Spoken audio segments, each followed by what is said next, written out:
দেশে ফিরলেন বিএনপির চেয়ারপারসন ও সাবেক প্রধানমন্ত্রী বেগম খালেদা জিয়া।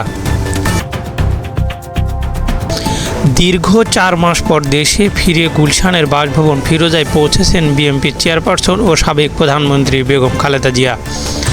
আজ মঙ্গলবার 6 মে বেলা 1:25 তিনি তার বাসভবনে পৌঁছান। খালেদা জিয়াকে বহনকারী গাড়ি ফিরোজায় পৌঁছালে দলীয় নেতাকর্মীরা তাকে অভ্যর্থনা জানান। এর আগে বেলা 1:10 দিকে সাবেক প্রধানমন্ত্রী ও তার 2 পুত্রবধূকে বহনকারী গাড়ি বিমানবন্দর থেকে গুলশানের বাসভবনের দিকে রওনা করে। বিমানবন্দর থেকে গুলশান পর্যন্ত খালেদা জিয়াকে অভ্যর্থনা জানান বিএনপির নেতাকর্মীরা।